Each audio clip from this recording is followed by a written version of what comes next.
야 바르콜라 80분인데 이렇게 뛸 수 있어? 야 바르콜라 다쳤다. 이러면 이제 벤치에서 한 명이 준비할 만 하거든요. 엘리케의 첫 번째 선택은 아센시오냐 이강인이냐. 이강인이다. 이강인 준비하고 있습니다. 미스터 리강인. 근데 공이 안 나가 씨.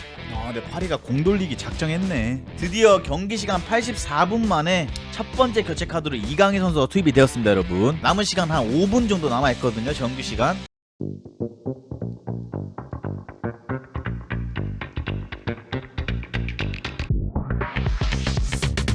야, 도메스틱 트래블을 이강인이 드디어 달성을 해냈습니다, 여러분. 와, 이거는 여러분 진짜 축하해줘야 되는 이야기인 게 뭐냐면은 우리나라 선수가 뛰는 클럽이 김민재 선수가 우승을 해줬기도 하지만 정말 오랜만에 진짜 매 시즌 우승을 할 수 있는 팀에 들어간 거는 어떻게 보면 이강인 선수가 박지성 선수 이후로 저는 처음이라고 생각을 하거든요. 그러니까 우리가 뭐 그 이전을 돌아보든 아니면 그 박지성 선수의 이후를 보던 김민재도 나폴리가 매 시즌 우승하는 이탈리아 리그에 속한 팀은 절대 아니잖아요. 그러니까 이 프랑스 리그앙이라는 이 구단 안에서 매 시즌 우승컵을 들어 올릴 수 있는 팀에 우리나라의 이강인 선수가 가 있다는 거, 그리고 이강인 선수가 간 첫 시즌에 해리케인도 우승컵을 들어올리기 위해서 어떻게 보면 미넨을 가는데 무관에 끝났죠, 해리케인도. 근데 이강인 선수는 첫 시즌부터 벌써 도메스틱 트래블을 달성하면서 트로피를 3개를 수집하고 시작한다는 거. 이거는 저는 이 어린 선수한테 어떻게 보면 정말 좋은 경험이 될 것 같아요. 이게 여러분 진짜 고기도 먹어본 놈이 그 고기 맛을 안다라는 그 옛날에 어르신들의 그런 단어들이 있잖아요, 얘기들이. 그러면은 진짜 우승도 여러분 우승을 해본 사람만이 우승에 대한 맛을 아는 거예요. 그러니까 누군가 봤을 때 이 우승컵에 대해서 우리가 야 이게 뭐 그렇게 큰 우승컵도 아닌데 뭘 그렇게 김코치 나대냐 이렇게 할 수 있는데, 파리 생제르맹 선수들도 여러분 이렇게까지 좋아하잖아요. 엘리케랑 은바페 안고 파리 생제르맹 선수들 우승했다고 막 서로 안아서 춤추고, 그 정도로 이 우승 트로피가 주는 의미는 진짜 저는 크다라고 저는 생각을 하고,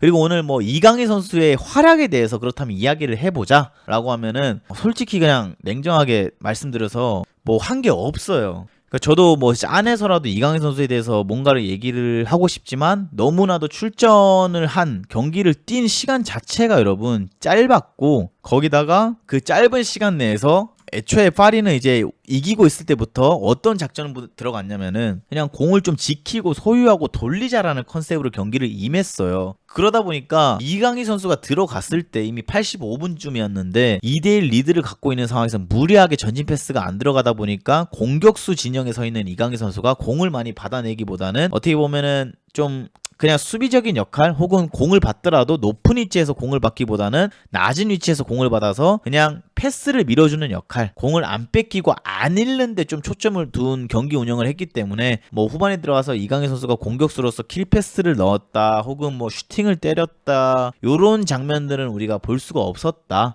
그래서 뭐 이강인 선수의 활약에 대해서는 솔직히 그렇게까지 막 크게 말씀을 드릴 수 있는 게 없다라는 거 말씀을 좀 드리고 싶고요. 그 다음으로 오늘은 파리가, 저는 그냥 그렇게 생각을 합니다. 이거는 그냥 제 개인적인 주관적인 의견이니까 여러분 뭐 불편하실 수도 있겠지만 좀 그냥 받아주셨으면 합니다. 오늘 어떻게 보면은 파리가 교체를 거의 안 했죠. 전반전부터 시작해서 후반전 끝날 때까지 원래 교체를 할 생각이 거의 없었던 것 같아요, 엘리케는. 근데 후반전에 어쨌든 바르콜라가 부상으로 아웃이 되면서 이강인과 아센시오가 서로 워밍업을 하고 있었고, 나머지 선수들 뭐 다닐루부터 여러 선수들은 애초에 워밍업장에 나가서 몸도 안 풀었습니다. 근데 이제 이강인 선수랑 아센시오 단 둘만이 몸을 풀었었는데, 바르콜라가 다쳤을 때 아센시오를 선택하기보다는 이강인을 선택을 했어요. 그러니까 프랑스 팀 입장에서는 이강인도 다른 나라 사람이고 아센시오도 다른 나라 사람이에요. 근데 여기서 이강인을 선택했다는 거 저는 그래도 조금이나마 위안이 좀 되고요. 그 다음에 이제 오늘 이강인 선수나 왜 이렇게 교체가 많이 없었냐라는 걸 좀 생각을 해봤을 때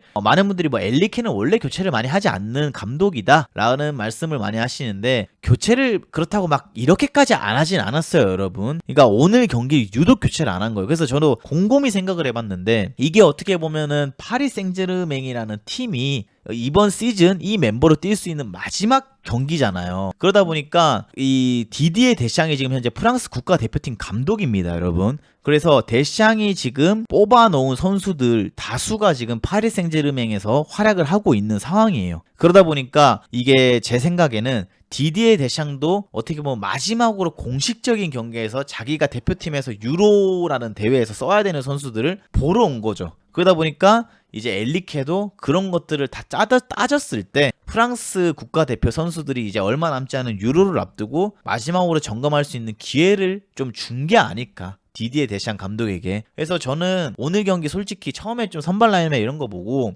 조금 그렇네 했는데 그냥 시간이 지나면 지날수록 좀 교체 카드를 이렇게까지 안 쓰고 프랑스 국가대표팀 감독이 와 있는 모습이 계속 카메라에 잡히는 걸 보면서 오늘은 어떻게 보면은 뭐 구단이랑 데샹 프랑스 국가대표팀이랑 협조가 된 거는 아닐 수도 있겠지만 어쨌든 오늘 나온 이 3톱 덴벨레, 음바페, 바르콜라는 현재 지금 프랑스 국가대표팀에서 활약을 하고 있는 선수들이고 그다음에 그 아래쪽에 뛰는 에메리 같은 선수도 프랑스 국가대표팀에 이번에 뽑혔던 선수들이기 때문에 조금 더 이 선수들에게 기회를 우선적으로 주면서 이 선수들이 프랑스 국가대표팀을 이끌면서 유로 대회에서 좋은 활약을 할 수 있게 마지막으로 데샹 감독에게 좀 선보이는 기회를 준 게 아닐까 이렇게 생각을 하고 또 한편으로 아쉬운 거는 이렇게 생각을 하면서도 그렇다면은 다른 나라 선수들도 껴있죠. 예를 들어서 파비앙이라던가 아니면은 뭐 그 훨씬 아래쪽에 뭐 비티냐 이런 선수들도 어떻게 보면 타국 선수잖아요. 프랑스인이 아니고. 근데 저는 뭐 비티냐는 어쨌든 이번 시즌 계속해서 너무 좋은 경기를 펼쳤기 때문에 애초에 포지션 자체도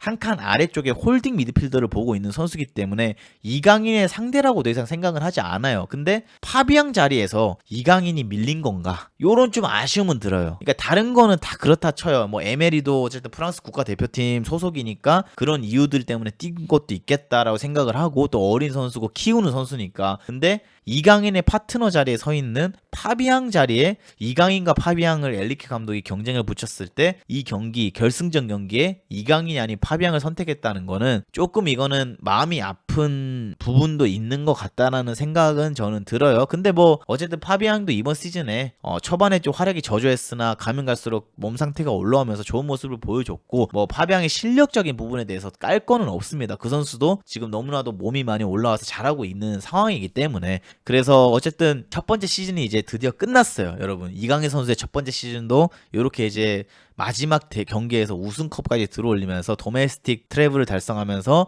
진짜 유럽 5대 리그 안에 있는 가장 강한 팀 중에 한 팀인 파리 생제르맹이라는 구단에서 음바페 희대 축구 역사에 기록될 인물과 한 시즌을 함께 뛴 이강인 선수의 이 첫 시즌도 끝이 났어요. 그래서 우리가 이강인의 첫 시즌을 한번 되돌아봤을 때 이강인 선수가 그렇게까지 막 못했냐 뭐 이강인 선수가 그렇게까지 팀에서 힘들었냐 했을 때 저는 여러분들이 좀 말씀드리고 싶은 거는 저는 이 어린 나이의 선수가 이 정도 빅클럽에 와서 그래도 꾸준히 경기에 나가면서 자신의 입지를 그래도 이렇게 다졌다라는 거를 칭찬을 좀 하고 싶어요. 그리고 어쨌든 첫 술에 배부를 수 없다라는 말이 있듯이 다음 시즌에 또 이 팀은 개편이 될 거고 나갈 선수들도 나갈 거고 새로운 선수들이 들어올 거고 진짜 이강인의 시즌은 아마 2년차 3년차부터 이강인이 좀 활개를 펼치면서 자유롭게 좀 날뛸 수 있는 이런 시기가 오지 않을까. 왜냐하면 제가 이런 말을 함부로 안 하는 게 애초에 가진 능력이 없는 선수들은 여러분 이런 말을 하기가 좀 껄끄러워요. 근데 이 선수는 국가대표팀에 올 때마다 보여주는 능력이라는 게 있잖아요. 그렇기 때문에 저는 다음 시즌, 다다음 시즌 조금 더 이 팀의 자리를 잡아가면서 이강인이 좀 더 나이가 들어가고 경험이 차고 하면서 어쨌든 이번 시즌 챔스도 나가서 본인이 또 높은 토너먼트 순위권에 올라가서 뛰어도 봤기 때문에 저는 더 잘할 거라 믿어요. 그래서 큰 부상 없이 한 시즌을 온전히 잘 치렀다. 그 다음에 우리가 계속해서 고민하고 걱정했던 이강인 선수의 군면제도 어쨌든 아시안 게임으로 해결이 됐다. 병역 혜택도 받았고 국가대표팀에서 좀 안 좋았던 일도 있었지만 어쨌든 벤투 때부터 이강인 선수가 경쟁을 해오던 입장이었는데 지금은 이제 국가대표에 없어서는 안 될 선수로 거듭난 시즌이기도 하고 그 다음에 어쨌든 챔피언스리그 8강전이라는 그 무대에 들어가서 또 뛰어보기도 했고 그 다음에 리그왕 트로피도 들어올렸고 코프드도 프랑스도 들어올렸고 그리고 그 마지막 하나는 이제 커뮤니티 실드 격인 그 대회 우승컵까지 들어올리면서 저는 참 어린 나이에 누군가는 하고 싶어도 할 수 없는 이 경험들을 해냈다라는 거. 그리고 이번 시즌 정말 연예인으로 치면 여러분 행사를 여러분 1년 내내 거의 몇천 개를 뛴 거예요. 연예인들이 흔히 그런 말 하잖아요. 밥도 카니발에서 이동하면서 먹었다 하듯이 이강인 선수 이번 시즌에 여러분 A매치랑 아시안게임이랑 진짜 이거 왔다 갔다 차출하면서 심지어 아시안게임은 토너먼트 쭉 거쳐 올라가면서 결승전까지 갔기 때문에 그때는 유럽에서 시즌이 진행 중이었기 때문에 주전 경쟁을 하는데 정말 어려움을 느낄 수 있는 이 상황에서도 어쨌든 자신의 입지를 계속해서 가져나갔다는 거. 그러니까 이게 얼마나 중요하냐면 여러분 기성용 선수도 뉴캐슬에 갔을 때 라파 베니테스라는 감독 아래에서 뛸 때가 있었어요. 근데 그때 기성용 선수가 A매치 차출이 됐었는데 라파 베니테스 감독이 야, 나는 지금 너를 잘 쓰고 있다. 그래서 나는 내가 생각해서 이번 A매치 명단에 네가 들어갔었어도 한국에 가서 A매치를 안 했으면 좋겠다라는 말을 직접 했대요. 기성용 선수한테. 그리고 그때 마침 기성용 선수가 주전 경쟁에서 힘듦을 겪고 있다가 막 뛰고 있을 때였거든요. 막 존주 쉘비나 이런 선수들이랑 경쟁에서 그나마 좀 이겨내면서 근데 기성용 선수는 이제 국가대표팀에 대한 어떻게 보면 이 자긍심, 의무감 이런 것들이 강했기 때문에 또 주장이기도 했고 그러다 보니까 라파 베니테스가 남아라고 했는데 그걸 거절하고 A매치를 뛰고 왔대요. 근데 A매치를 뛰고 오니까 기성용 선수의 자리가 없어진 거예요. 근데 이강인 선수는 이렇게 많은 스케줄을 소화하면서도 어쨌든 이 팀에서 이렇게 뛰고 있다라는 거 저는 좀 긍정적인 시즌이라고 생각을 합니다. 아무튼 뭐 이번 시즌 동안 이강인 선수의 새벽 4시 경기, 5시 경기 저희랑 진짜 계속해서 즐겨주시고 봐주시고 해주셔서 너무 감사하고 중간중간에도 이강인 선수가 힘든 일이 있었을 때 저희는 애초에 그런 외부적인 걸 저희는 생각 안 하는 채널이잖아요. 그냥 축구는 축구로만 바라보는 채널이기 때문에 힘든 일이 있고 뭐가 있든 저희는 그냥 꾸준히 중계를 해왔었어요. 그래서 정말 이 힘든 시간대에도 이강인 선수 경기를 이번 시즌 내내 함께 해주셔서 너무 감사하고요. 다음 시즌에도 더 재밌고 더 유익한 중계로 또 이강인 선수 경기를 여러분들과 함께 봤으면 좋겠다라는 말씀을 좀 남기면서 오늘 이강인 선수의 쿠프드 드 프랑스 결승전 마무리하도록 하겠습니다.